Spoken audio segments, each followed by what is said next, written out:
এবং সেই সাথে বিশেষভাবে কৃতজ্ঞতা জ্ঞাপন করছি ঢাকা বিশ্ববিদ্যালয় সিরাত মাহফিল 2024 বাস্তবায়ন কমিটির প্রতি, যারা আমাকে এখানে দাঁড়াবার সুযোগ করে দিয়েছেন। বিশেষভাবে অন্তঃস্থল থেকে কৃতজ্ঞতা জানাচ্ছি ঢাকা বিশ্ববিদ্যালয় কর্তৃপক্ষকে এই চমৎকার আয়োজনটি করবার অনুমতি প্রদান করবার জন্য এবং সার্বিক সর্বাত্মক সহযোগিতা করবার জন্য। কেন প্রিয় নবী সাল্লাল্লাহু আলাইহি সাল্লাম সম্পর্কে আমাদের জানতে হবে? আমি জানি না এখানে মুসলিম ছাড়া অন্য ধর্মাবলম্বী আমাদের কোনো ভাই বা বোন আছেন কি না, কিন্তু মিডিয়ার মাধ্যমে আমার কথা হয়তো বা পরবর্তীতে তারা শুনতে পাবেন। আমি তাদেরকে সহ বলতে চাই, মুসলিম অমুসলিম যে কোনো মানুষ যদি তিনি সত্যি সত্যানুসন্ধানী হয়ে থাকেন, আমার মনে হয় তার জীবনে একবার হলেও মুহাম্মদ সাল্লাল্লাহু আলাইহি সাল্লামের জীবনী পাঠ করে দেখা উচিত। কারণ একজন মানুষ দুনিয়ার আলো দেখার আগেই বাবাকে হারিয়েছেন, পৃথিবীর আলো দেখার পরপরই মাকে হারিয়েছেন। বাবা এবং মা দুজনকে মানুষ যখন একেবারে শৈশবের শুরুতে হারিয়ে ফেলেন, ঠিক এরকম পরিস্থিতিতে একটা শিশুর জীবনের সামনের দিনগুলো কত কঠিন হয় সেটা বলার অপেক্ষা রাখে না। প্রিয় নবী সাল্লাল্লাহু আলাইহি সাল্লামের জীবনে দুঃখ এবং কষ্ট এখানে শেষ হয়নি, বরং শুরু হয়েছে। কৈশোরে যেতে না যেতেই তার সবচেয়ে বড় অবলম্বন, তার সবচেয়ে বড় আশ্রয়দাতা দাদা আব্দুল মুত্তালিবের ছায়াও তিনি হারিয়েছেন। এবং তিনি সামান্য একটু যখন সমাজে মাথা উঁচু করে দাঁড়াচ্ছিলেন, ততক্ষণে তার বহু চ্যালেঞ্জ সামনে চলে এসেছে। আর ঠিক সেই সময়টাতে তাকে ঘর থেকে যিনি সর্বাত্মক সহযোগিতা করছেন, ভেতর থেকে যিনি তাকে অনুপ্রেরণা দিচ্ছিলেন, তার সেই সহধর্মিনী খাদিজা রাদিয়াল্লাহু তাআলা আনহা, আর বাহির থেকে যিনি তাকে আশ্রয় দিচ্ছিলেন, সহযোগিতা করছিলেন, তার একমাত্র অবলম্বন ছিলেন, পায়ের তলের মাটি ছিলেন সেই চাচা আবু তালেব। ঠিক একই সময় আল্লাহ রাব্বুল আলামিন এই দুটি ছায়াকেও তার মাথার উপর থেকে সরিয়ে নিলেন। এরপর শুরু হলো মক্কার চিরচেনা মানুষগুলোর অচেনা আচরণ। তাদের সেই দুঃসহ নির্যাতন, জুলুম, এই সবগুলোকে পাশ কাটিয়ে তিনি আপন মিশনকে বাস্তবায়নের লক্ষ্যে এগিয়ে যেতে লাগলেন। যখন মক্কাতে আর থাকতে পারছিলেন না, আল্লাহর নির্দেশে হিজরত করলেন মদিনায় গিয়ে। সেখানে একটু শান্তিতে বসবাস করবেন সেই সুযোগটাও তাকে দেয়া হয়নি। তাকে সেখানে চাপিয়ে দেওয়া হয়েছে বদর, উহুদ, খন্দক, একের পর এক যুদ্ধ, বিগ্রহ, আগ্রাসন, জুলুম, নিষ্পেষণ। একটি একটি করে বাধা পেরিয়ে তিনি মাত্র মদিনায় হিজরতের পর 10 বছরের মধ্যে গোটা পৃথিবীর মোড় পরিবর্তন করে তার মিশনকে সাকসেসের সর্বোচ্চ শিখরে পৌঁছে তারপর দুনিয়া থেকে চলে গেলেন। একজন মানুষ যার পৃথিবীর আলো দেখার আগে থেকেই বিপদ মাথার উপর ছিল, পৃথিবীতে আসার পর পদে পদে একটার পর একটা পায়ের তলের মাটিগুলো সরে যেতে লাগলো। মৃত্যুর আগ মুহূর্ত পর্যন্ত যার বিরুদ্ধে এত ষড়যন্ত্র, এত বাধা, এত বিপত্তি, এত সংকট, এত কিছুর পরও মাত্র 10 বছরে গোটা পৃথিবীর মোড়কে পরিবর্তন করে পৃথিবীর নতুন ইতিহাস রচনা করে যে মহানায়ক চলে গেলেন, যে মহামানব চলে গেলেন, আপনি অন্য ধর্মাবলম্বী মানুষ হলেও আপনি সত্যানুসন্ধানের দৃষ্টির কারণে শুধুমাত্র এই লোকটি সম্পর্কে আপনার জানা প্রয়োজন। যে মানুষটির সামগ্রিক জীবনে একটি জায়গা পাওয়া যায় না যে জায়গাটি দেখে বলা যায় যে এখানে তিনি একটি ভুল সিদ্ধান্ত গ্রহণ করে সরি বলতে বাধ্য হয়েছেন। আপনাদের কারো জানা আছে? তার জীবনে যারাই লিখেছেন তাদের কেউ কিন্তু এরকম কোনো জায়গা বের করতে পারেননি যে 63 বছরের জীবনে 63 সেকেন্ডের জন্য এমন কোনো সিদ্ধান্ত গ্রহণ করেছেন যার জন্য তাকে প্রায়শ্চিত্ত করতে হয়েছে। কে সে মানুষ? কি ছিল তার জীবনীতি? কিভাবে সম্ভব? আমরা তো আমাদের জীবনকে পরিবর্তন করবার জন্য, আমাদের ফ্যামিলির অর্থনৈতিক অবস্থাকে শুধুমাত্র পরিবর্তন করবার জন্য 30-40 বছরের কেরিয়ার অনেক সময় যথেষ্ট হয় না। সেখানে একজন মানুষ একটি পরিবার নয়, একটি দেশ নয়, একটি পৃথিবীর পরিপূর্ণ মোড়কে পরিবর্তন করে পৃথিবীর পুরো যে টার্নিং পয়েন্ট, সেই টার্নিং পয়েন্ট সৃষ্টি করে জাহান্নামমুখী পৃথিবীকে জান্নাতমুখিতার দিকে যিনি নিয়ে এসেছেন মাত্র 10 বছরের প্রচেষ্টায়, শত সহস্র বাধা সত্ত্বেও সে মানুষটিকে সেই সফল মানুষটিকে এত বাধার পাহাড় ডিঙ্গিয়ে কিভাবে তিনি সাফল্যের চূড়ান্ত শিখরে পৌঁছেছেন, তাকে জানা বোধ হয় আমাদের বিবেকের দাবি, তাকে জানা বোধ হয় আমাদের নিজেদের প্রয়োজনে, আমাদের সাফল্যের প্রয়োজনে। আল্লাহ তাআলা আমাদের সবাইকে তাকে বারবার তার জীবনীকে পুনর্পাঠ করার তৌফিক দান করুন। দ্বিতীয়ত যে কথাটি আমি বলতে চাই তা হলো, আপনারা অনেকে হয়তো শুনে থাকবেন, ইসলামী বিশ্ববিদ্যালয় কুষ্টিয়ার সাবেক এক সময়ের প্রফেসর ছিলেন, রোড অ্যাক্সিডেন্টে মারা গেছেন, ডক্টর খন্দকার আব্দুল্লাহ জাহাঙ্গীর রহমতুল্লাহি আলাইহি অত্যন্ত চমৎকার একটি উপমা দিয়েছিলেন। স্যার বলেছেন যে মোবাইল ফোন যেরকম দুই রকম, একটাকে আমরা সহজে বোঝার জন্য বাটন ফোন বলি, আরেকটা হলো স্মার্টফোন। স্যার বলেছেন যত প্রাণী আল্লাহ তাআলা সৃষ্টি করেছেন, এই সব প্রাণী, মানুষ সহ অন্য সমস্ত প্রাণীকে দুই ভাগে ভাগ করা হয়েছে। মানুষ ছাড়া যত প্রাণী আছে তারা সবাই হলেন বাটন ফোনের মতো। বাটন ফোনে যে ক্যালকুলেটর দেওয়া আছে ওইটাই ফিক্সড, সেখানে অন্য কোনো ক্যালকুলেটর আপনি চাইলেও ঢোকাতে পারবেন না। সেখানে যে যে প্রোগ্রাম দেওয়া হয়েছে, নতুন কোনো প্রোগ্রাম সেখানে ইনস্টল করার কোনো সুযোগ নেই। কিন্তু একটা স্মার্টফোনে আপনাকে শুধুমাত্র বেসিক বিষয়গুলো দেওয়া থাকে। আপনি কোন ক্যালকুলেটরটা নামাবেন সেটা প্লে স্টোরে, অ্যাপ স্টোরে গিয়ে আপনি চয়েস করতে পারেন। আপনি সেখানে কোন ব্রাউজারটা নামাবেন সেটাও আপনি চয়েস করতে পারেন। আপনি সেখানে কোন অ্যাপটা নামাবেন সেটা আপনি চয়েস করতে পারেন। আল্লাহ তাআলা মানুষকে সৃষ্টি করেছেন অনেকটা এই স্মার্টফোনের মতো করে, অর্থাৎ মানুষের ভেতরে তিনি কোনটা ইনস্টল করবেন, ভালো কিছু ইনস্টল করবেন, খারাপ কিছু ইনস্টল করবেন, এই ব্যাপারে আল্লাহ রাব্বুল আলামিন মানুষকে স্বাধীনতা দিয়ে রেখেছেন। আর মানুষ যেহেতু কাউকে না কাউকে অনুসরণ করে এবং তার ভেতরে যদি কিছু না কিছু ইনস্টল করতেই হয়, এই প্রয়োজনে একজন মানুষ মুহাম্মদ সাল্লাল্লাহু আলাইহি সাল্লামকে পাঠ করা, তাকে জানা তার জীবনে গুরুত্বপূর্ণ। কারণ তিনি তার আল্লাহর দেওয়া ব্রেইনে, মেধায়, তার ভেতরে তিনি মুহাম্মদ সাল্লাল্লাহু আলাইহি সাল্লামের আদর্শকে ইনস্টল করবেন কিনা এই সিদ্ধান্তটা নেওয়ার জন্য তাকে জানা প্রয়োজন। সম্মানিত উপস্থিতি, সেই প্রিয় নবী সাল্লাল্লাহু আলাইহি সাল্লামকে জানার জন্য আমি আপনাদেরকে বিনীতভাবে অনুরোধ করতে চাই, গোটা পৃথিবীতে যত মানুষ এখন ইসলামে এসেছেন, কিয়ামত পর্যন্ত হয়তো যত মানুষ ইসলামে আসবেন, তাদের সবার উপর অ্যানালাইসিস করলে তারা কি কারণে ইসলামে এসেছেন, অন্তত বিগত দিনে যারা ইসলামে এসেছেন তাদেরটা যদি অ্যানালাইসিস করা হয় তাহলে দেখা যাবে, আমি অন্তত আমার অভিজ্ঞতার আলোকে বলতে পারি, যত মানুষ ইসলাম গ্রহণ করেছেন, ইসলাম এসেছেন, আমি প্রত্যেককে নতুন মুসলিম হয়েছেন তাদেরকে জিজ্ঞাসা করার চেষ্টা করেছি কোন কারণে আপনি ইসলামে এসেছেন। কারণ আমরা মুসলমানরা তো আমাদের আচার আচরণ, আমাদের কাজ কারবার দিয়ে আপনাদেরকে অভিভূত করে ইসলামের সৌন্দর্য আমাদের কর্মকাণ্ডের মাধ্যমে ফুটিয়ে তুলেছি, এমনটি ঘটার কথা নয়। তাহলে কি কারণে আপনি ইসলামে এসেছেন? যত মানুষ ইসলামে এসেছে তার মধ্যে উল্লেখযোগ্য সংখ্যক ইসলামে এসেছেন কোরআন পাঠ করে, আর অবশিষ্ট যারা ইসলামে এসেছেন তাদের বড় অংশ ইসলামে এসেছেন প্রিয় নবী সাল্লাল্লাহু আলাইহি ওয়াসাল্লামের সিরাত পাঠ করে। বিধায় আমি আপনাদের সবাইকে উদাত্ত আহ্বান রাখতে চাই যে আপনার জীবনে একবার নয়, বারবার করে প্রিয় নবী সাল্লাল্লাহু আলাইহি ওয়াসাল্লামকে জানুন, তার জীবনের শুরু থেকে শেষ পর্যন্ত নির্মোহভাবে পড়ুন। আমি নিশ্চিত করে বলতে পারি যেটি আপনাকে প্রশান্তির চরম শেখরে পৌঁছে দিবে, আপনার ইমানের মিটারকে অনেক বেশি উপরে তুলে দিবে। আল্লাহ তাআলা আমাদের সবাইকে সেই তৌফিক দান করুন। সম্মানিত উপস্থিতি, প্রিয় নবী সাল্লাল্লাহু আলাইহি সাল্লামের জীবনের বিভিন্ন দিক নিয়ে আপনারা আলোচনা শুনেছেন। আমি খুব সংক্ষেপে প্রিয় নবী সাল্লাল্লাহু আলাইহি সাল্লাম কিভাবে দুর্বলদের আশ্রয় কেন্দ্র ছিলেন সে বিষয়ে কিছু কথা আরজ করতে চাই। প্রিয় নবী সাল্লাল্লাহু আলাইহি সাল্লাম সবসময় দুর্বলদেরকে আগলে রাখার চেষ্টা করতেন, দুর্বলদের পক্ষে কথা বলতেন। আজ 2024-এর যেই সময়টাতে আমরা দাঁড়িয়ে কথা বলছি, আজকের পৃথিবীতে দুর্বলদের পক্ষে কথা বলাটা ফ্যাশনে পরিণত হয়েছে। আপনারা জানেন, দুর্বল মানুষদেরকে নিয়ে কেউ কাজ করলে সমাজে তাকে হিরো মনে করা হয়। আজকের সমাজে দুর্বলদের নিয়ে কাজ করলে তাদেরকে নিয়ে মানুষ অনেক গর্ব করে। এটা গর্বের একটা ব্যাপার যে কেউ দুর্বলদেরকে নিয়ে কাজ করছে। আমরা সুন্নাহ ফাউন্ডেশন থেকে অসহায় দুস্থদের জন্য কাজ করছি। আপনারা অনেকে আমাদেরকে সেজন্য মোবারকবাদ জানাচ্ছেন, শুভেচ্ছা জানাচ্ছেন, আমাদেরকে প্রেরণা দিচ্ছেন, ধন্যবাদ আপনাদের প্রতি। কিন্তু আমি যেটি বলতে চাচ্ছি যে আজ থেকে ঠিক ১৫০০ বছর আগের পৃথিবীতে যদি আমরা ফিরে যাই তাহলে আমরা লক্ষ্য করলে দেখতে পাবো সেই পৃথিবীতে দুর্বলদের পক্ষে কথা বলাটা ফ্যাশন তো দূরের কথা, সবচেয়ে বড় চ্যালেঞ্জের বিষয় ছিল।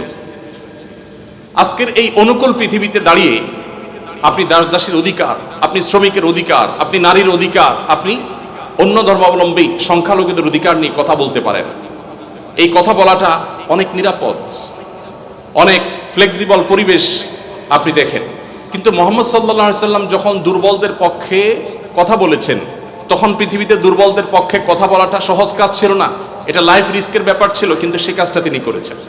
সম্মানিত উপস্থিতি, প্রিয় নবী সাল্লাল্লাহু আলাইহি সাল্লাম তিনি দুর্বলদের পক্ষে যে কথা বলেছেন, সেটা আজ আমরা অনেকে যে দুর্বলদের পক্ষে কথা বলি নানা পার্থিব উদ্দেশ্যে, তার সেই দুর্বলদের পক্ষাবলম্বনটা পার্থিব কোনো উদ্দেশ্যে ছিল না। আমরা অনেকে আজ দুর্বলদের পক্ষে কথা বলি কোনো সংস্থার কোনো প্রজেক্ট পাওয়ার জন্য। আমরা অনেকে দুর্বলদের পক্ষে কথা বলি কোনো প্রজেক্ট পেয়েছি সেই টাকা হালাল করবার জন্য। আমরা অনেকে দুর্বলদের পক্ষে কথা বলি সোশ্যাল মিডিয়াতে প্রচুর লাইক কমেন্ট পাওয়া যাবে সেজন্য। আমরা অনেকে দুর্বলদের পক্ষে কথা বলি এর পেছনে আমাদের পার্থিব কোনো স্বার্থ আছে সেই কারণে। মুহাম্মদ সাল্লাল্লাহু আলাইহি সাল্লাম সেই ব্যক্তি ছিলেন যিনি দুর্বলদের পক্ষে কথা বলেছেন প্রচন্ড প্রতিকূল পরিবেশে। তার সেই কথার বিপরীতে তাকে থ্যাঙ্কস বলার মতো পৃথিবীতে কোনো মানুষ ছিল না তখন। মুহাম্মদ সাল্লাল্লাহু আলাইহি সাল্লাম দুর্বলদের পক্ষে কি বলেছেন এটা নিয়ে ঘন্টাকে ঘন্টা কথা বললেও, কি করেছেন তাদের জন্য ঘন্টাকে ঘন্টা আলোচনা করলেও শেষ হবে না, কিন্তু সময় খুবই সংক্ষিপ্ত। আমি এই জন্য মোটা দাগে মূল কথাগুলোতে চলে যেতে চাই। সর্বপ্রথম যেটি বলতে চাই, প্রিয় নবী সাল্লাল্লাহু আলাইহি সাল্লামের আবু দাউদ, তিরমিজি এবং নাসাই বর্ণিত এক হাদিস থেকে আমরা জানতে পারি, তিনি বলেছেন,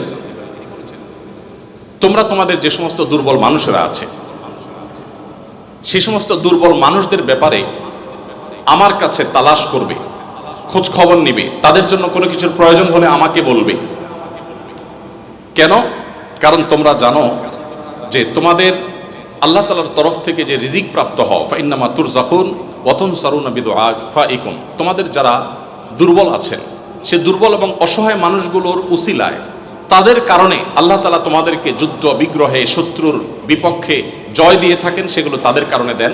আবার একইভাবে তোমাদের যে রিজিক আল্লাহ তাআলা দিয়ে থাকেন, এই রিজিকটা তোমাদের মধ্যে থাকা যে দুর্বল মানুষগুলো আছে তাদের কারণে আল্লাহ তাআলা দিয়ে থাকেন। সম্মানিত উপস্থিতি, এই হাদিসের মাধ্যমে নবী সাল্লাল্লাহু আলাইহি সাল্লাম বোঝাতে চেয়েছেন তার আশেপাশে দুর্বল মানুষেরাই বেশি থাকে। আপনারা জানেন বেলাল, আম্মার, সোহেব, আরো যে সমস্ত সাহাবী ছিলেন, সালমান ফারসি রাদিয়াল্লাহু তাআলা আনহু সহ, এই সমস্ত অসহায় মানুষগুলো একাধারে বহিরাগত, বাহির থেকে আসা। আরবের মানুষরা বাহিরের মানুষদেরকে মানুষ মনে করতে কুণ্ঠাবোধ করে অনেকে, বা বেশিরভাগ। সেই সময়ের বাস্তবতা ছিল অনেকটা সেরকম। নবী করিম সাল্লাল্লাহু আলাইহি সাল্লাম সেই পরিস্থিতিতে বাহির থেকে আসা সালমান ফারসি শুধু তার পরামর্শে গোটা মদিনার চতুর্পাশে পরীক্ষা খনন করা সেই কষ্টসাধ্য কাজ শুরু করে দিয়েছিলেন। তিনি বেলাল রাদিয়াল্লাহু তাআলা আনহুর মতো একজন নিগ্রো, ইথিওপিয়ান এবং বাহির থেকে আসা কৃতদাস ছিলেন, সেই মানুষটিকে নবী সাল্লাল্লাহু আলাইহি সাল্লাম মুয়াজ্জিন বানিয়েছেন। আজ আমাদের সমাজে মুয়াজ্জিন মানে খুব সাদামাঠা একটা পদ, তখন মুয়াজ্জিন ছিলেন নবী করিম সাল্লাল্লাহু আলাইহি সাল্লামের পর সবচেয়ে মসজিদের মধ্যে থাকা সম্মানজনক পদ। নবী করিম সাল্লাল্লাহু আলাইহি সাল্লাম এভাবে দুর্বল সাহাবীদেরকে যে আগলে রাখতেন, দুর্বল সাহাবীদের মধ্যে তিনি থাকতেন এমন ভাবে যে আজ নেতারা যদি অন্যদের সাথে চলে, নেতা কে এটা পরিচয় দেওয়ার প্রয়োজন হয় না। কোনো পাওয়ারফুল ব্যক্তি, কোনো নেতা, তিনি যদি তার অনুসারীদেরকে সাথে নিয়ে অনুসারীদের বেষ্টিত হয়ে হাঁটেন, তো তাকে চেনার জন্য কারো জিজ্ঞেস করতে হবে না। আমাদের প্রিয় নবী সাল্লাল্লাহু আলাইহি সাল্লাম তিনি যখন সাহাবীদের মধ্যে বসা থাকতেন, তখন বাহির থেকে আসা মানুষরা জিজ্ঞেস করতে হতো, মান ফিকুম মুহাম্মদ, তোমাদের মধ্যে মুহাম্মদ লোকটা কে? আপনি চিন্তা করুন, তার বসার মোড়টা এমন ছিল যে অন্য 10 জন সাধারণ সাহাবীর মধ্যে তিনি নিজেকে মিশিয়ে ফেলতেন। তার মধ্যে কোনো অহংকার ছিল না, এমন ভাবে দুর্বলদের সাথে নিজেকে মিশিয়ে ফেলতেন যে বাহির থেকে আসা মানুষ তার অ্যাটিটিউড দেখে, তার বডি ল্যাঙ্গুয়েজ দেখে চেনার কোনো উপায় ছিল না যে মোহাম্মদ নেতা লোকটি কে সাল্লাল্লাহু আলাইহি ওয়াসাল্লাম। সম্মানিত উপস্থিতি, ঠিক একইভাবে আমরা জানি নবী করিম সাল্লাল্লাহু আলাইহি সাল্লাম কারা জান্নাতবাসী, জান্নাতি লোকদের মার্কা কি সেটা বলতে গিয়ে বলেছেন যে আলা আখবিরুকুম বিআহলিল জান্নাহ, তোমাদেরকে কি আমি বলে দিব না যে তোমাদের মধ্যে বিচরণকারী মানুষদের মধ্যে কারা কারা জান্নাতি, জান্নাতি হিসাবে তোমরা কাদেরকে সুধারণা করতে পারো, তাদের আলামত কি, যে আলামত দেখে তুমি অনুমান করবে, আন্দাজ করবে লোকটা জান্নাতি। নবী করিম সাল্লাল্লাহু আলাইহি সাল্লামের পর নিজে জবাব দিয়ে বলেছেন, কুল্লু দাঈফিন মুতাদাঈফ, যে সমস্ত মানুষগুলো দুর্বল, বিনয়ী, নিরীহ, এই মানুষগুলো জান্নাতি।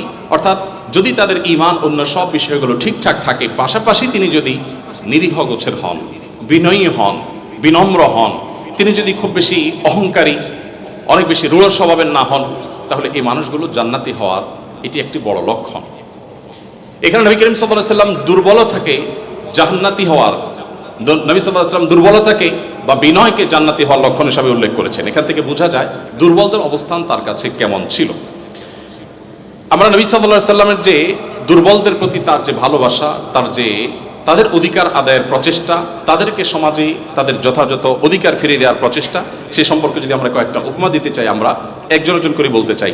নারীদের ব্যাপারে বলতে চাই, ইতিমধ্যে ওবায়দুল্লাহ হামজা সাহেব আলোচনা করেছেন নারীদের সম্পর্কে, কিছু কথা হয়তো রিপিট হবে, তারপর আমি সংক্ষেপে শুধুমাত্র টাচ করে যাই। আপনারা জানেন নবী সাল্লাল্লাহু আলাইহি সাল্লাম যে সমাজে এসেছেন, সেই সমাজে নারী হিসেবে জন্মগ্রহণ করাটা এটা একটা অপরাধ ছিল। জীবন্ত কন্যাকে নিজের বাবা নিজে হাতে পুঁতে ফেলত শুধুমাত্র কন্যা হওয়ার কারণে। আল্লাহ কোরআনে বলেছেন, ওয়া ইযা বুশিরা আহাদুহুম বিল উনসা যাল্লা ওয়াজহুহু মুসওয়াদ্দান ওয়া হুয়া কাযীম। কারোর কন্যা সন্তান হয়েছে, এই সংবাদটা তাকে দেয়া হলে তার মুখটা কালো হয়ে যেত। এরকম ভয়ঙ্কর এক বাস্তবতার মধ্যে নবী সাল্লাল্লাহু আলাইহি সাল্লাম এসেছেন। আমি আবারও বলছি, আজকের সমাজে নারী অধিকার নিয়ে কথা বলা এটা অনেক সহজ। নারী অধিকার নিয়ে কথা বলা মানুষগুলোর জন্মেরও বহু বছর আগে নবী সাল্লাল্লাহু আলাইহি সাল্লাম শুধু নারী অধিকার নিয়ে কথা বলেন নাই, জীবন্ত কবরস্থ করা হতো যেখানে কন্যা সন্তানকে, সেই জায়গা থেকে তুলে নারীকে সবচেয়ে সম্মানের সর্বোচ্চ আসনে বসিয়ে তারপর তিনি দুনিয়া থেকে গেছে। নবী সাল্লাল্লাহু আলাইহি সাল্লাম নারীদের জন্য কি করেছেন? কোরআনে আল্লাহ তাআলা বলেছেন, ওয়াশিরুহুন্না বিল মারুফ, হে পুরুষেরা তোমরা তোমাদের স্ত্রীদের সাথে যথাযথভাবে সুন্দরতম উপায়ে তাদের সাথে বসবাস করো, তোমাদের জীবন অতিবাহিত করো, সংসার করো ভালোভাবে, খারাপভাবে তাদের সাথে তোমরা সংসার করবে না, সতর্ক করেছেন। কোরআনে কারিমে একটি সূরা আছে, আপনারা জানেন, সূরার নাম হলো সূরাতুন নিসা, অর্থাৎ নারীগণের সূরা। কোরআনে কিন্তু পুরুষগণের সূরা নামে কোনো সূরা নেই, সূরাতুর রিজাল নামে কোনো সূরা নেই, কিন্তু সূরাতুন নিসা নামে সূরা আছে, এবং সেটা ছোটখাটো 2-4-5 আয়াতের সূরা না, কোরআনের সবচেয়ে বড় সূরাগুলোর একটি। এবং কোরআনে শুধুমাত্র নারীদের বিধিবিধান বর্ণনা করবার জন্য সূরা তাহরিম, সূরা তালাক, অনেকগুলো সূরা আল্লাহ তাআলা নাজিল করেছেন স্পেশাল নারীদের বিধিবিধান বর্ণনা করবার জন্য। পুরুষদের জন্য আলাদা কোনো স্পেশাল বিধিবিধান, তাদের অধিকার, তাদের করণীয়, তাদের বিষয়গুলোকে আলোকপাত করবার জন্য কোনো আলাদা স্পেশাল কোনো সূরা নেই। আপনারা জানেন কোরআনে আল্লাহ রাব্বুল আলামিন নারীদের সম্পর্কে যত আলোচনা করেছেন, শুধু সেগুলোই ঘন্টায় ঘন্টা আলোচনা করলে শেষ করা যাবে না। প্রিয় নবী সাল্লাল্লাহু আলাইহি সাল্লাম তার, আপনারা জানেন, একাধিক স্ত্রী ছিলেন। একাধিক স্ত্রী থাকলে দাম্পত্য জীবনে টুকটাক মনোমালিন্য হয়, তার ক্ষেত্রেও হয়েছে। তিনি কখনো কোনো নারীর গায়ে আঘাত করেননি, কোনো নারীকে কখনো প্রহার করেননি, তার জীবনে একটি বারের জন্য সে ঘটনা ঘটেনি। আপনারা অনেকে হয়তো শুনে থাকবেন, উহুদের যুদ্ধে প্রিয় নবী সাল্লাল্লাহু আলাইহি সাল্লামের তরবারি একজন সাহাবীকে দেয়া হয়েছে। তিনি দূর থেকে লক্ষ্য করলেন একজন নারী খুব বিভৎস একটি দৃশ্যের অবতারণা করেছেন, তার নাম ছিল হিন্দা, আপনারা জানেন। তিনি নবী করিম সাল্লাল্লাহু আলাইহি সাল্লামের প্রিয় চাচার লাশ কেটে কলিজা বের করে চাবাচ্ছেন। এরকম নির্মম এবং পাশবিক অত্যন্ত ভয়ঙ্কর একটি চিত্র ওই সাহাবী দেখতে পেয়ে নবী সাল্লাল্লাহু আলাইহি সাল্লামের তরবারি তার হাতে, তিনি দৌড়ে দূর থেকে আফসা আফসা দেখছেন, কাছাকাছি গেলেন। কাছাকাছি গিয়ে দেখতে পেলেন, দূর থেকে তিনি বুঝতে পারেন না যে ইনি ভদ্রলোক না ভদ্র মহিলা। খুব কাছে এসে দেখলেন যে তিনি একজন নারী। তিনি তখন বলেছেন পরবর্তীতে যে আমি তরবারিটা তুলেছিলাম যে তার শিরকে আমি তার ধড় থেকে, দেহ থেকে আলাদা করে দিব, কিন্তু তৎক্ষণাৎ আমার মনে হলো এই তরবারিটা তো সেই মানুষটার যে মানুষ কোনোদিন কোনো নারীর গায়ে আঘাত করেন নাই। আমি যত কঠিন দৃশ্যই দেখি না কেন, আমি নবী সাল্লাল্লাহু আলাইহি সাল্লামের তরবারি দিয়ে কোনো নারীকে আঘাত করতে পারি না। তিনি সেই অবস্থাতে এরকম ভয়ঙ্কর একটি দৃশ্য দেখার পরও নবী করিম সাল্লাল্লাহু আলাইহি সাল্লামের জীবন চরিত্রের মধ্যে তিনি নারীদেরকে যেভাবে সম্মান দিতেন, মর্যাদা দিতেন, শুধুমাত্র সেই বিষয়টিকে স্মরণ করে তরবারিকে খাপে ঢুকিয়ে তিনি সেখান থেকে ফিরে এলেন। প্রিয় নবী সাল্লাল্লাহু আলাইহি ওয়াসাল্লাম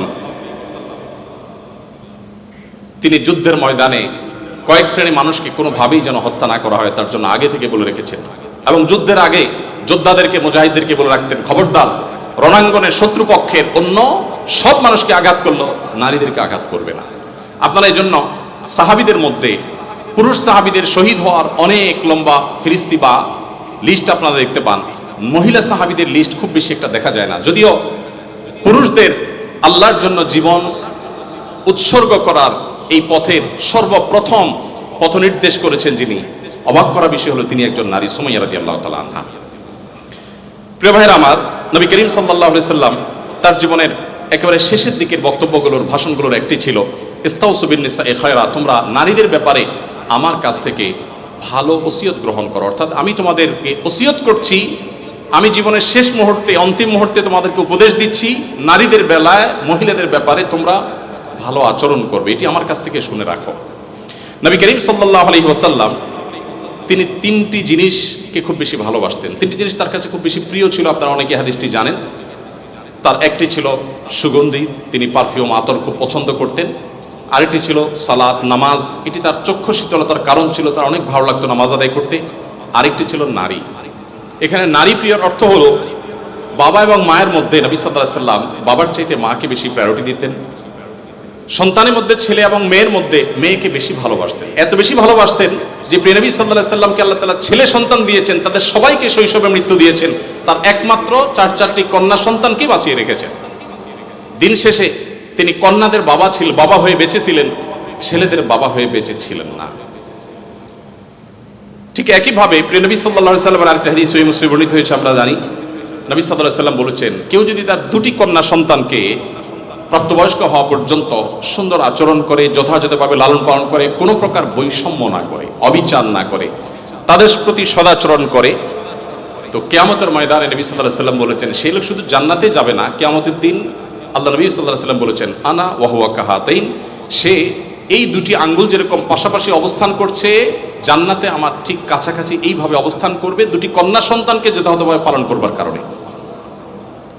আমি জানি না আপনারা নিশ্চয় অনেকে অনেক হাদিস পড়ে থাকবেন, আপনারা এমন কোনো হাদিস পেয়েছেন কিনা যে 1 ডজন ছেলে সন্তান লালন পালন করলে এইরকম কোনো ফজিলত এর কথা কোথাও বলা হয়েছে? আপনারা দেখেছেন এরকম কোনো হাদিস? আমি অন্তত পাইনি যে 1 ডজন ছেলে লালন পালন করেছে কোনো মা বাবা, তার বিনিময়ে তাদেরকে নবী সাল্লাল্লাহু আলাইহি সাল্লাম বলেছে যে 12টা যেহেতু করেছে, 2টা মেয়ের বিপরীতে 12টা ছেলে করেছে, একটা পুরস্কার হোক না, এরকম কোনো পুরস্কারের কথা আমার জানা নেই। এরপরে যখন এক শ্রেণী মানুষ বলে যে ইসলাম নারীদেরকে ঠকিয়েছে, তখন তাদের ব্যাপারে কি বলা যায় সেটা আপনারা ঠিক করবেন। সম্মানিত উপস্থিতি, নবী করিম সাল্লাল্লাহু আলাইহি ওয়াসাল্লাম বলেছেন, কোনো বাবা, কোনো অভিভাবক, কোনো প্যারেন্টস, কোনো মা যদি কোনো কন্যার কারণে কন্যা দায়গ্রস্ত হয়ে পড়ে, সমাজের মানুষের কুসংস্কারের কারণে যদি তার মুখটা ছোট হয়ে যায়, কোনো কারণে তিনি যদি কোণঠাসাময় পরিস্থিতির মধ্যে পড়ে যান, এরপরও তিনি যদি সেই মেয়েদেরকে লালন পালন করার ক্ষেত্রে কোনো কার্পণ্য না করেন, সমাজের বিরুদ্ধে দাঁড়িয়ে বুক টান টান করে যদি তার কন্যাদেরকে তিনি ভালোবাসা দেন, সদাচরণ করেন, তাদের অধিকার যথাযথভাবে দিয়ে দেন, দুঃখিত, তাহলে সেক্ষেত্রে নবী সাল্লাল্লাহু আলাইহি সাল্লাম বলেছেন এই কন্যাদের প্রতি সদাচরণ করবার কারণে জাহান্নাম থেকে মুক্তির কারণ হবে কিয়ামতের ময়দানে ওই ব্যক্তির জন্য। এটি নবী সাল্লাল্লাহু আলাইহি সাল্লামের আরো বহু হাদিস আছে, আমি আর সেদিকে যাব না, শুধুমাত্র একটি হাদিস বলে শেষ করব। সেটা হলো, আপনারা জানেন নবী করিম সাল্লাল্লাহু আলাইহি সাল্লামকে জিজ্ঞাসা করা হলো, ইয়া রাসূলুল্লাহ মান আহাক্কুন নাসি বিহুসনি সুহবাতি, আমার সবচেয়ে ভালো আচরণ পাওয়ার অধিকারটা কার? নবীজি সাল্লাল্লাহু আলাইহি সাল্লাম বলেছেন উম্মাক, তুমি সবচেয়ে ভালো আচরণ করবে তোমার মায়ের। এরপর জিজ্ঞাসা করা হলো, হে আল্লাহর রাসূল তারপর? আপনারা জানেন হাদিসটি খুবই প্রসিদ্ধ হাদিস, তিনি বলেছেন তারপর তোমার মায়ের। জিজ্ঞাসা করা হলো তারপর, এরপরে বললেন তারপরও তোমার মায়ের। এরপর সাহাবী যখন জিজ্ঞাসা করলেন ইয়া রাসূলুল্লাহ তারপর, এরপর বললেন তোমার বাবা। আপনারা অনেকে শুনেছেন ডক্টর জাকির নায়েক, তিনি এই হাদিস প্রসঙ্গে বলেছেন আল্লাহ নবী সাল্লাল্লাহু আলাইহি সাল্লাম গোল্ড মেডেলটাও দিলেন মাকে, তারপর সিলভার মেডেলটাও দিলেন মাকে, ব্রোঞ্জটাও দিলেন মাকে, বাবাকে দিলেন একটা সান্ত্বনা পুরস্কার।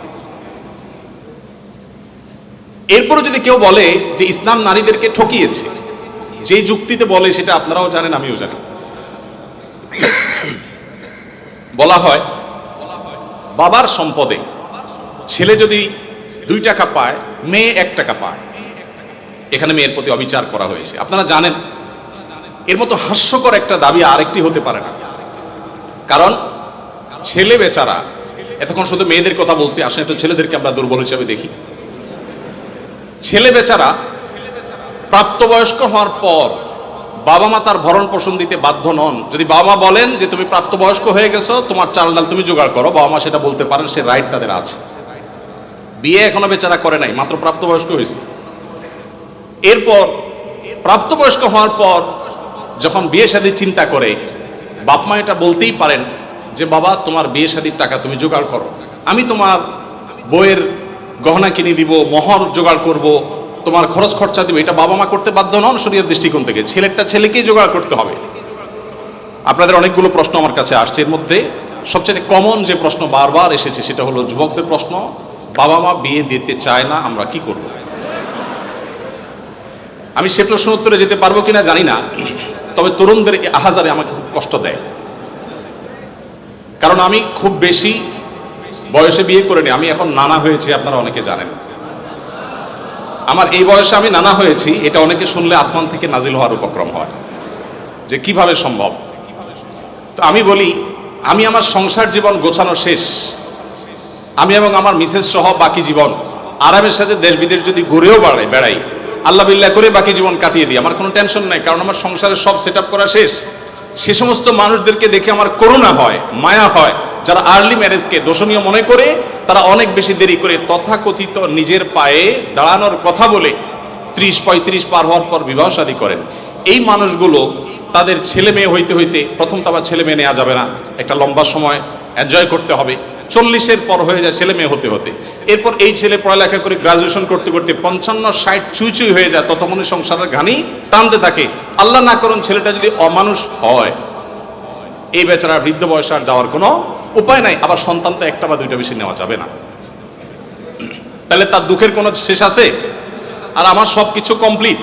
এখন ছেলে মেয়ে যদি বেশি বেতাল হয়, বেলাইন হয়, সোজা কানটা মলে দিয়ে দরজা দেখা দিতে কোনো অসুবিধা নাই, কারণ আমার সেকেন্ড থার্ড ফোর্থ অপশন আছে, অনেকগুলো সন্তান আছে, আর দ্বিতীয়ত আমার বয়সে এখনো অনেকখানি বাকি আছে। যাই হোক, আমি সেদিকে যাচ্ছি না।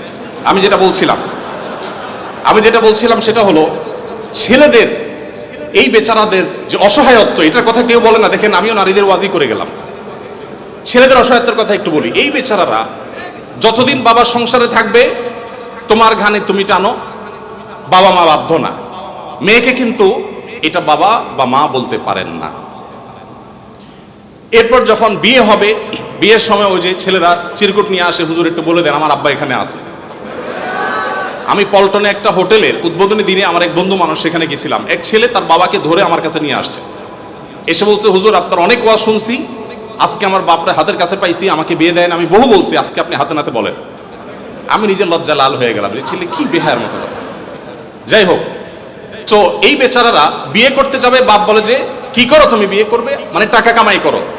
মেয়েদের বিয়ের সময় কি বাবা মা এটা বলে তুমি কয় টাকা কামাই করছো তোমার বিয়ে দিব? বলার সুযোগই নাই, রাইটই নাই। এরপরে বিয়েটা যখন হয়ে যায়, এই বেচারা এতদিন নিজের পেট পালা লাগতো, এখন বউয়ের পেট পালো, ছেলে মেয়ের পেট পালো, অর্থাৎ তাদের রিজিকের ব্যবস্থা করো, তাদের উপার্জনের দায়িত্ব তার। নিজের বাবা মা যদি বৃদ্ধ হয়ে যান, অসহায় হয়ে যান, তাদের দায়িত্ব তার। বাপের বাড়ি যাওয়ার সময় বাজারটা তার করতে হয়, শ্বশুর বাড়ি যাওয়ার সময় মিষ্টির প্যাকেটটার টাকাও তাকে দিতে হয়। শতভাগ খরচ ছেলের, শতভাগ খরচ কার? ছেলের। আর বাপের সম্পদে পাবে হলো 2 টাকা, 2 আনা, আর মেয়ে পাবে 1 টাকা। তার অন্যের খরচ তো দূরের কথা, নিজের খরচই তার উপরে বর্তায় না। ইসলাম কি তাকে কম দিয়েছে না বেশি দিয়েছে? একজনকে 2 টাকা দিয়ে বাজারে পাঠিয়ে বিরাট বড় ফর্দ দেখা দিয়েছেন, এতগুলো সব তোমাকে আনতে হবে। আরেকজনকে 1 টাকা দিয়ে বললেন যে তুমি শুধুমাত্র এই টাকা দিয়া যা খুশি তা করতে পারো। তাহলে এই 1 টাকা যাকে দেওয়া হয়েছে তার অধিকার কি কম দেওয়া হয়েছে না বেশি দেওয়া হয়েছে? আল্লাহর সাথে পাল্লা দিলে গোল্লা যাওয়া ছাড়া কোনো উপায় থাকে না। যারা নিজের বিবেক দিয়ে আল্লাহ সুবহানাহু ওয়া তাআলার বিচারকে, বিশ্লেষণকে বিচার করতে চায়, তারা আল্লাহর উপরে ওই যে খোদার উপরে খোদাগিরি বলে, যে সে মূর্খতা ছাড়া কিছুই করছে না। আমি শ্রদ্ধা রেখে তাদের প্রতি এটা বলতে বাধ্য হলাম। যাই হোক, আমি যেটা বলছিলাম যে নবী সাল্লাল্লাহু আলাইহি ওয়াসাল্লাম, যাই হোক, মেয়েদের ব্যাপারে কথা বেশি হয়ে যাচ্ছে, এক পেশে হয়ে যাচ্ছে, আমরা একটু অন্য কোনো অপশনে চলে যাই। এরপরে যেটি বলতে চাই তা হলো বিধবা এবং ইয়েতিমদের ব্যাপারে। দেখুন, ইয়েতিম বিধবার ব্যাপারে নবী করিম সাল্লাল্লাহু আলাইহি ওয়াসাল্লাম বলেছেন, বুখারীতে হাদিসটি বর্ণিত হয়েছে, আস-সাইলাল আরমালাতি ওয়াল মাসাকিন কাল মুজাহিদি ফি সাবিলিল্লাহ আও কাল্লাযী ইয়াকুমুল লাইলা ওয়া ইয়াসুমুন নাহার। যে ব্যক্তি কোনো বিধবার ব্যয়ভারের দায়িত্ব গ্রহণ করবে, যে ব্যক্তি কোনো ইয়েতিমের লালন পালনের দায়িত্ব গ্রহণ করবে, অভিভাবকত্বের দায়িত্ব গ্রহণ করবে, নবী সাল্লাল্লাহু আলাইহি ওয়াসাল্লাম বলেছেন, এই ব্যক্তি আল্লাহর রাস্তায় রণাঙ্গনে জিহাদরত ব্যক্তি আল্লাহর কাছে যে মর্যাদা লাভ করবে, নিজের জায়গায় বসে থেকে অসহায় বিধবার দায়িত্ব, বিধবা ভাতা দিয়ে তার দায়িত্ব গ্রহণ করলে এই ব্যক্তিকে আল্লাহ তাআলা সেই মর্যাদা দান করবেন। আপনি এরকম কোনো হাদিস দেখাতে পারবেন না যে একটা লোক বেচারার বউ মরে গেছে, মনমরা থাকে, যদি কোনো ভদ্র মহিলা তার আশ্রয় দেওয়ার জন্য তিনি অনুপযুক্ত হওয়া সত্ত্বেও নিজেকে পেশ করেন, উপস্থাপন করেন, আর তার আশ্রয় হয়ে যান, তাহলে নবী সাল্লাল্লাহু আলাইহি ওয়াসাল্লাম বলেছেন তার এই পুরস্কার আছে। নিশ্চয়ই ভালো কাজের সওয়াব আছে, কিন্তু আলাদা পার্টিকুলার কোনো সওয়াবের কথা নবী সাল্লাল্লাহু আলাইহি ওয়াসাল্লাম বলেন নাই, কিন্তু একজন বিধবার ব্যাপারে কিন্তু সেই কথা বলা হয়েছে। ইয়েতিমের ব্যাপারে নবী সাল্লাল্লাহু আলাইহি ওয়াসাল্লাম বলেছেন, আনা ওয়া কাফিলুল ইয়াতীমি কাহাতাইন, আমি এবং ইয়েতিমের অভিভাবক, যিনি ইয়েতিমের দায়িত্ব নেন, এই দুইজন এই দুটি আঙ্গুলের মতো পাশাপাশি জান্নাতে অবস্থান করবো। আপনারা অনেকে বলতে পারেন যে জান্নাতে এই লোক নবীর কাছে থাকবে, এর আগে শুনলাম দুইটা কন্যা লালন পালন করলে সেও নবী সাল্লাল্লাহু আলাইহি ওয়াসাল্লাম কাছে থাকবে, তো নবী সাল্লাল্লাহু আলাইহি ওয়াসাল্লামের কাছে কতজন থাকবে? আসলে দুনিয়াতে আমরা একজনের সাথে আরেকজন হাঁটতে পারি, আখিরাতকে আমরা দুনিয়ার মতো কম্পেয়ার করি বা বিবেচনা করি, আখিরাতের বিষয়টা সম্পূর্ণ ভিন্ন। নবী সাল্লাল্লাহু আলাইহি ওয়াসাল্লামের জান্নাত এটা তো দুনিয়ার কোনো প্রাসাদের মতো হবে না, বিশাল বড় জগৎ নিয়ে হবে। সবচেয়ে ছোট জান্নাতে যে গোটা পৃথিবীর সমান 10 পৃথিবীর সমপরিমাণ জান্নাত তিনি পাবেন। মহাশূন্য সম্পর্কে আমরা ধারণা পাওয়ার পর আমাদের কাছে এটা খুব সহজ মনে হয় যে পৃথিবীর অন্যান্য পৃথিবীর বাইরে যে আল্লাহ তাআলার মহা সৃষ্টি আছে সেগুলোর তুলনায় পৃথিবী খুব ক্ষুদ্র। যখন পৃথিবীতে এগুলো আবিষ্কার হয় না, আপনি চিন্তা করুন তখনকার মুসলমানদের জন্য ঈমান আনা কতটা কঠিন ছিল, যে কিভাবে এত বড় জান্নাত দিবেন আল্লাহ তাআলা, কোথায় এত জায়গা। কিন্তু আজ আমরা সেটা আবিষ্কার করেছি, আমরা জানি কিয়ামত পর্যন্ত আবিষ্কার হতে থাকবে। কোরআন এবং সুন্নাহর অনেক কিছু এখনো আমাদের বুঝে আসছে না, কিন্তু এক সময় হয়তো বুঝে আসবে। তো যাই হোক, নবী করিম সাল্লাল্লাহু আলাইহি ওয়াসাল্লাম ইয়েতিমের ব্যাপারে এই সুসংবাদ আমাদেরকে দিয়েছেন। এবং নবী সাল্লাল্লাহু আলাইহি ওয়াসাল্লাম একটা হাদিস বলে আমি শেষ করব, তিনি বলেছেন যে ব্যক্তি তার পরিবারের মধ্যে কোনো ইয়েতিমকে সংযুক্ত করেন, এই জায়গা আমি একটু থামবো। ইয়েতিমকে সংযুক্ত করার মানেটা কি? আমাদের দেশে ইয়েতিম বা গরিবের বাচ্চাকে লালন পালন অনেকেই করেন, কিন্তু সেটা নিজের ধান্দায় করেন, গরিবের প্রয়োজনে না। কিভাবে সেটা? কারোর সন্তান হচ্ছে না, তখন তিনি একটু বাবা ডাক শুনতে চান, মা ডাক শুনতে চান, তো এই জায়গা থেকে তিনি একটা বাচ্চাকে নিয়ে আসেন, অসহায় মানুষের, কারো কোনো বাচ্চার বাবা মারা গেছেন, বাবা মারা গেছেন, মা মারা গেছেন, তাকে নিয়ে আসেন, সেই বাচ্চাটাকে এনে লালন পালন করেন এবং মনে করেন আমি অনেক সওয়াবের কাজ করছি। আপনি অবশ্যই সওয়াবের কাজ করছেন না যদি আপনার উদ্দেশ্য হয় আপনার যে মা ডাক শোনা, বাবা ডাক শোনা সেটা, আর যদি আপনার উদ্দেশ্য হয় যে না আমি তাকে লালন পালন করতে চাই, সে তার মায়ের কাছেই থাকুক, আমি তার ভরণ পোষণ দেবো, তার পড়াশোনার খরচ চালাবো, তার অভিভাবকত্ব করব, তাকে আশ্রয় দিব, তাহলে আপনি এই হাদিসের সুসংবাদ পাবেন ইনশাআল্লাহ তাআলা। আপনি যদি নিজে পার্থিব কোনো স্বার্থে তাকে লালন পালন করেন তাহলে এই হাদিসের মর্যাদা আপনি লাভ করবেন না। নবী করিম সাল্লাল্লাহু আলাইহি ওয়াসাল্লাম মুসনাদ আহমদে বর্ণিত একটা হাদিসে আসছে, তিনি বলেছেন যে এক ব্যক্তি তার কাছে বলেছে, হে আল্লাহর রাসূল, আমার অন্তরটা অনেক শক্ত, আমি খুব শক্ত হৃদয়ের মানুষ, আমার মনটা নরম হয় না, আপনি আমাকে কোনো একটা পরামর্শ দিন। নবী সাল্লাল্লাহু আলাইহি ওয়াসাল্লাম বলেছেন, তুমি ইয়েতিমের মাথায় হাত বুলাবে, তোমার মন নরম হবে, এবং সেই সাথে অসহায়দের তুমি খাদ্য দান করবে, আহার দিবে। এই দুটি কাজ যদি তুমি করো তাহলে তোমার অন্তরের কাঠিন্য দূর হয়ে যাবে। আমাদের অনেকের মধ্যে এই অভিযোগ আছে, আমরা এই আমলগুলো করতে পারি। নবী সাল্লাল্লাহু আলাইহি ওয়াসাল্লাম দুর্বলদের মধ্যে যারা দাসী ছিলেন তাদের জন্য কি করেছেন আপনারা অনেকে জানেন। ইসলামের অনেকগুলো গুরুত্বপূর্ণ বিধিবিধান আছে, এর মধ্যে থেকে একটা হলো দাসী মুক্ত করার বিধান। যদি কোনো পুরুষ, কোনো স্বামী যদি তার স্ত্রীকে মায়ের সাথে তুলনা করেন,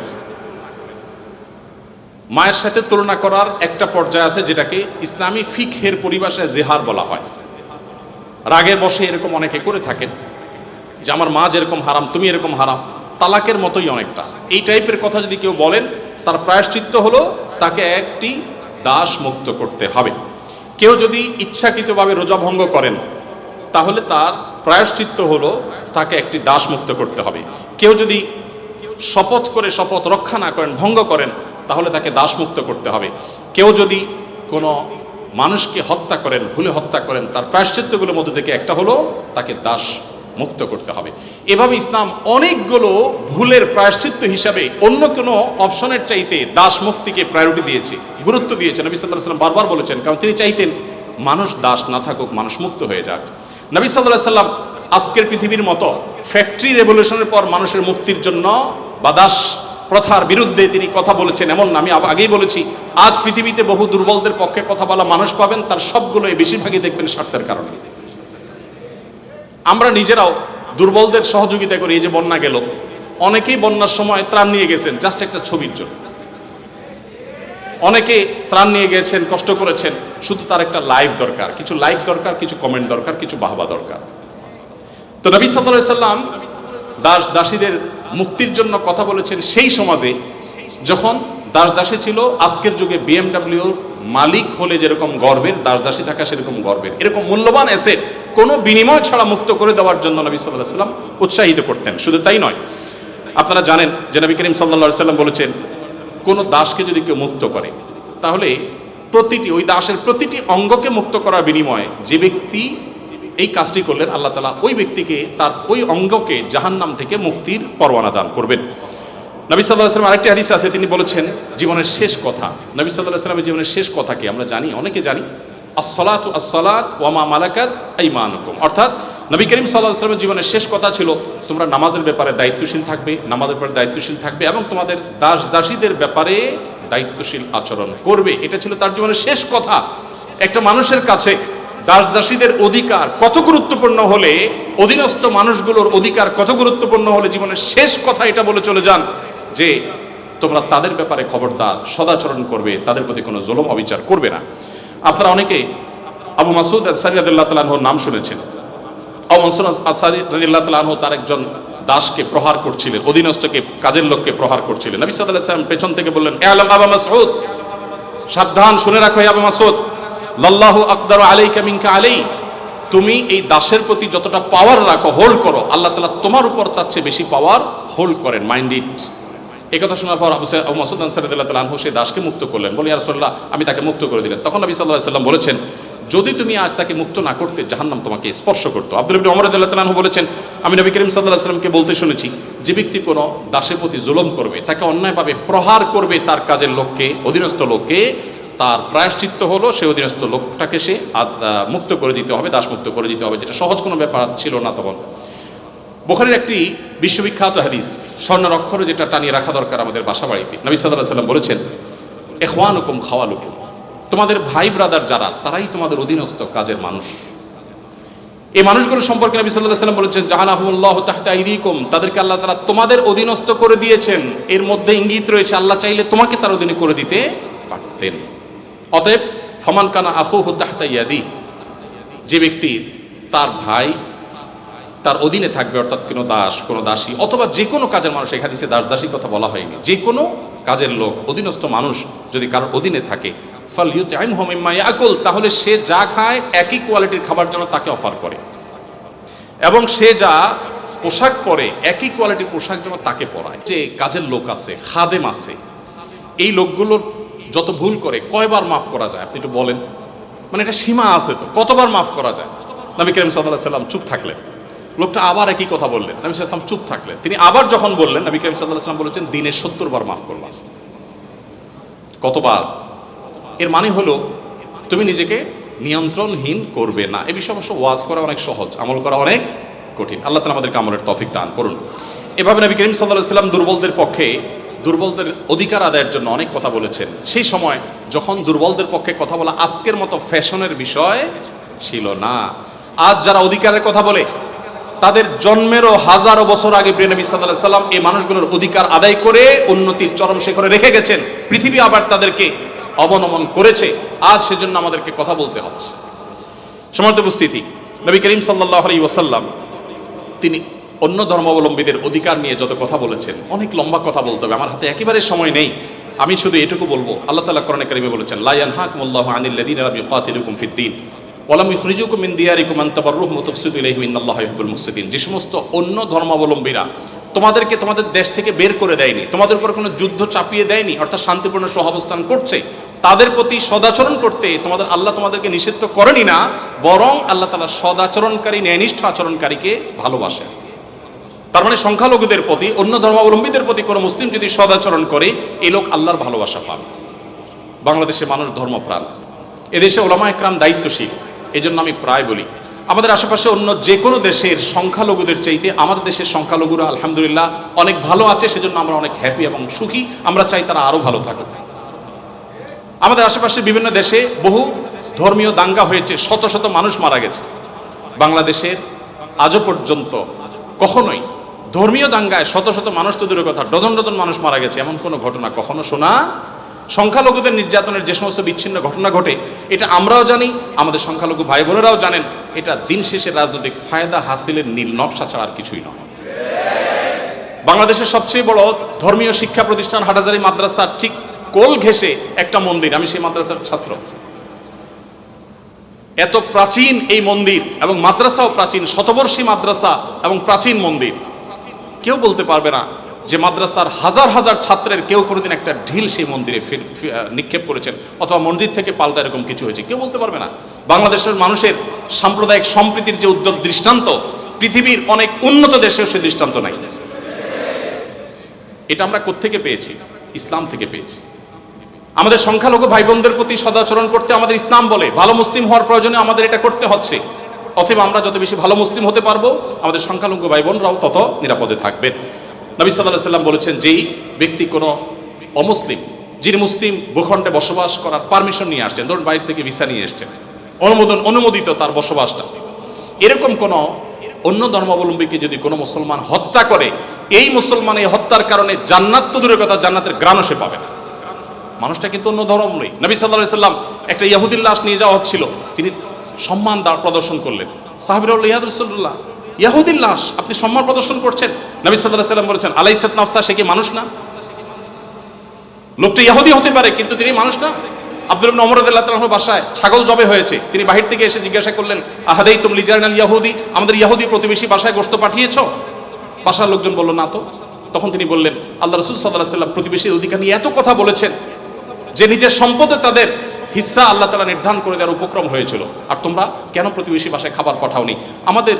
আমাদেরকে আরো ডেভেলপ করতে হবে। আমাদের আশেপাশে কোনো হিন্দু বসবাস করেন, আপনার পাশে ফ্ল্যাটে, পাশের বাড়িতে, আপনি কয়দিন তার বাসায় খাবার পাঠিয়েছেন, গিফট পাঠিয়েছেন? অথচ ইসলাম কিন্তু সেই নির্দেশ আমাদেরকে করে। যাই হোক, নবী করিম সাল্লাল্লাহু আলাইহি ওয়াসাল্লাম চতুষ্পদ জন্তু, পশু পাখির প্রতি তার যে দয়া ছিল, তারা দুর্বল, তারা অসহায়, তাদের পক্ষে নবী সাল্লাল্লাহু আলাইহি ওয়াসাল্লামের যে অবস্থান ছিল, একবার আপনারা জানেন বিখ্যাত হাদিস, নবী সাল্লাল্লাহু আলাইহি ওয়াসাল্লাম বলেছেন যে অনেক আগের একটি ঘটনা, এক লোক তিনি যাচ্ছিলেন কোথাও পানি পান করার জন্য, কোন একটা কুয়াতে তিনি নেমেছেন, উঠে দেখতে পেলেন একটি কুকুর পিপাসায় সেরকম ফুসফুস করছে। তখন তিনি তার পোশাক খুলে পানিতে চুবিয়ে, সে পানির চিবিয়ে ওই কুকুরকে খাওয়ালেন। এই হাদিসটি দুই রকম আছে, একজন পুরুষের ক্ষেত্রে আছে, তিনি তার পায়ের মোজা খুলেছেন, একজন নারীর কথা আছে, তিনি তার ওড়না খুলে এই কাজটি করেছেন। ওই নারী ব্যভিচারিণী হওয়া সত্ত্বেও আল্লাহ তাআলা একটি প্রাণীর প্রতি এই ভালোবাসা, এই সম্প্রীতি দেখাবার জন্য তাকে মাফ এবং নাজাত দিয়ে দিয়েছেন। নবী সাল্লাল্লাহু আলাইহি ওয়াসাল্লাম বলেছেন যে এর বিপরীতে একজন নারী, আপনারা সেটাও শুনেছেন অনেকেই, যে একটি ইবাদত গুজার একজন নারী একটি বিড়ালকে বেঁধে রেখেছিলেন, এবং সে বিড়ালকে বেঁধে রাখতে রাখতে এক পর্যায়ে না খেয়ে বিড়ালটি মারা গেছে, তাকে খাদ্য দেননি। শুধুমাত্র এই কারণে তিনি ইবাদত গুজার হওয়া সত্ত্বেও আল্লাহ তাআলা ওই নারীকে জাহান্নামী হিসেবে ঘোষণা করেছেন, শুধু একটা প্রাণীর জীবনের প্রতি এই হেয়ালিপনা করার জন্য। এখন প্রাণী তো দূরের কথা, মানুষের জীবন আমরা শেষ করে ফেলছি নির্দয়ভাবে। নবী করিম সাল্লাল্লাহু আলাইহি ওয়াসাল্লামের আরো হাদিস আমরা জানি, একটা পাখির দুটি বাচ্চাকে কেউ একজন ধরে নিয়ে গেলেন। নবী আলাইহিস সালাম যখন দেখলেন এই কাজটি কেউ করেছে, তখন বললেন যে কে কাজটি করেছো? তখন নবী করিম সাল্লাল্লাহু আলাইহি ওয়াসাল্লাম তাকে ডেকে বললেন, যাও, এই যে পাখি, মা পাখিটা সে ছটফট করছে আমি দেখতে পাচ্ছি, এই বাচ্চাগুলোকে সেখানে রেখে আসো, এটা তোমার জন্য জায়েজ নাই, মা পাখির বাচ্চাগুলোকে তুমি ছিনিয়ে আনবে জাস্ট তোমার বিনোদনের জন্য। তখন নবী করিম সাল্লাল্লাহু আলাইহি সাল্লাম ওই নির্দেশ সাহাবীকে করেছেন এবং ভৎসনা করেছেন এই কাজটি করবার জন্য।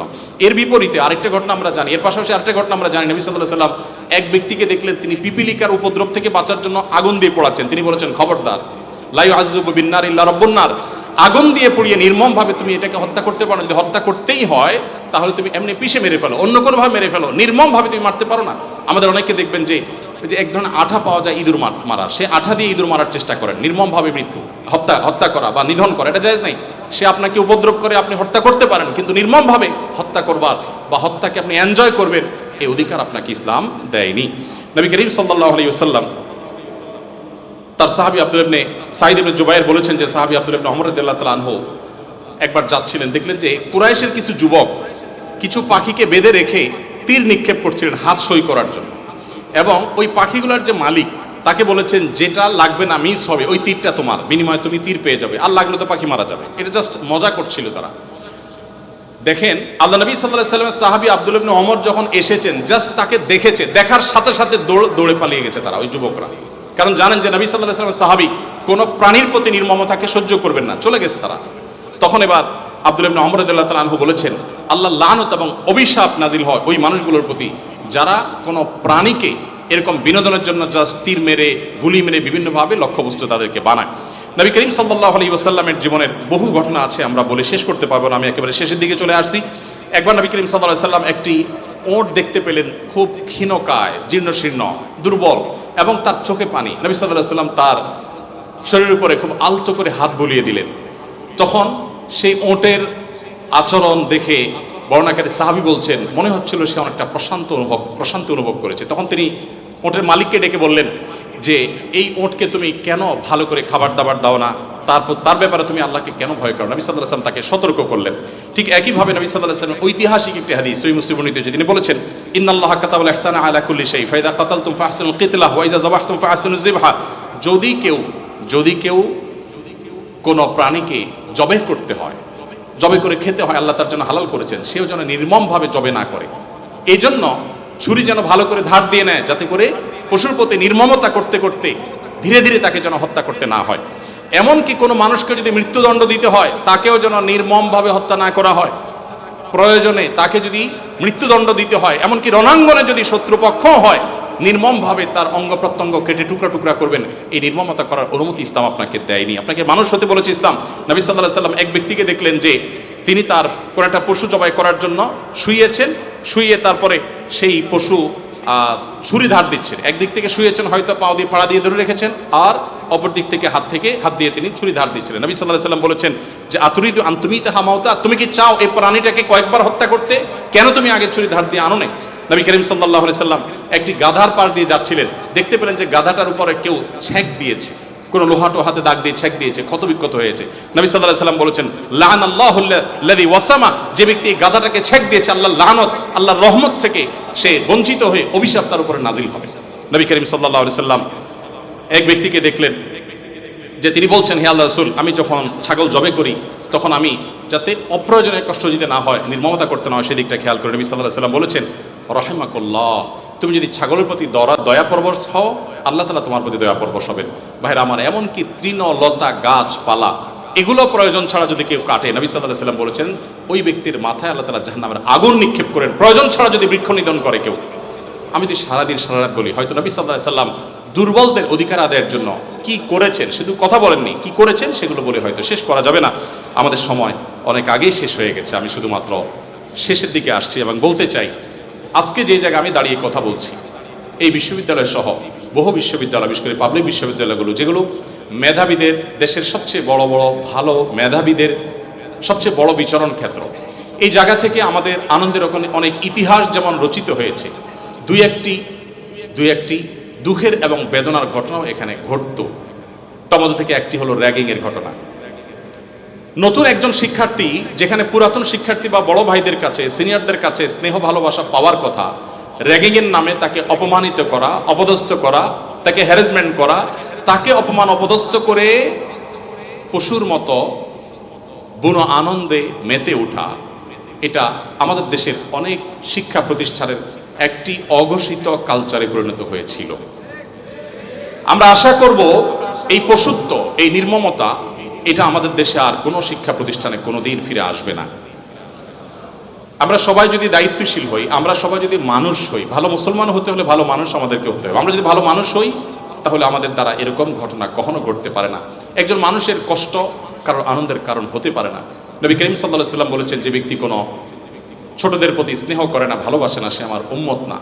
ছোট এবং জুনিয়রদের প্রতি যদি স্নেহ মমতা না থাকে, ভালোবাসা না থাকে, সে আর যা হোক নবী করিম সাল্লাল্লাহু আলাইহি ওয়াসাল্লামের উম্মত হিসাবে পরিচিতি পাবে না। অতএব র্যাগিংয়ের এই অপসংস্কৃতিকে ঝেঁটিয়ে শিক্ষা প্রতিষ্ঠানগুলো থেকে বিদায় করতে হবে আপনাদেরকে।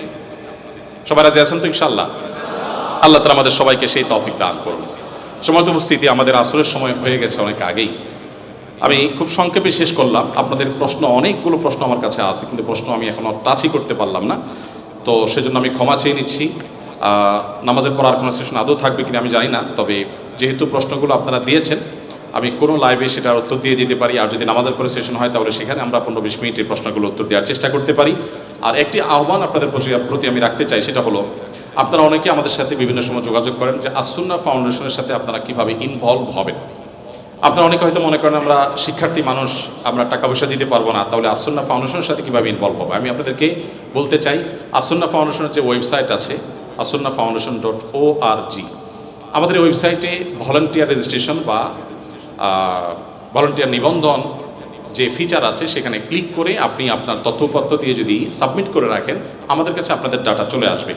আপনারা যেন আনন্দিত হবেন যে আমাদের ফেনী, লক্ষ্মীপুর, নোয়াখালীতে বন্যা দুর্গতদের যে পুনর্বাসনের কার্যক্রম চলছে, সেখানে প্রায় 45টা টিম সেখানে কাজ করছে।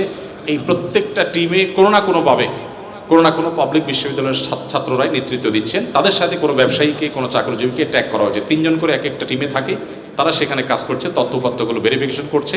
তাদের তথ্যপত্রের ভিত্তিতে আমরা ইনশাআল্লাহ অসহায় এবং দুস্থ মানুষদের ঘরগুলো বানিয়ে দেওয়ার, কৃষকদেরকে নগদ অর্থ সহায়তা দেওয়ার এবং অন্যান্য কার্যক্রম আমরা পরিচালনা করব। তো আপনারা যদি ফাউন্ডেশনের সাথে ইনভলভ হতে চান, আমি আপনাদের সবাইকে উদাত্ত আহ্বান করতে চাই, এমনকি আমাদের বোনদেরকেও বলতে চাই যে আপনারাও আমাদের ফাউন্ডেশনের ভলান্টিয়ার হিসেবে নিবন্ধন করতে পারেন। আমাদের যখন প্রয়োজন হবে, আমরা কোনো সময় আমাদের নিবন্ধিত ভলান্টিয়ারদেরকে প্রায়োরিটি দিয়ে বিভিন্ন কাজের ক্ষেত্রে আমরা তাদেরকে ইনভলভ করে থাকি। আমরা আশা করি যে আমাদের কল্যাণমূলক কাজে আপনারাও সাথী হবেন, সঙ্গী হবেন। আজকের এই আয়োজন, এত সুন্দর একটি আয়োজন করবার জন্য কর্তৃপক্ষকে আমি ধন্যবাদ জানাই এবং বিশেষভাবে ধন্যবাদ জানাই আমাকে এখানে এসে কিছু কথা বলবার সুযোগ দেওয়ার জন্য। আমার কথার মধ্যে যদি সঠিক কিছু বলে থাকি আল্লাহর তরফ থেকে, ভুল কিছু বলে থাকলে সেটি আমার তরফ থেকে, শয়তানের তরফ থেকে। আল্লাহ তাআলা আমাদের সবাইকে নবী করিম সাল্লাল্লাহু আলাইহি ওয়াসাল্লামের রঙে রঙিন হওয়ার তৌফিক দান করুন, তার আদর্শবান হওয়ার তৌফিক দান করুন। জাযাকুমুল্লাহ খাইরা। আসসালামু আলাইকুম ওয়া রাহমাতুল্লাহ।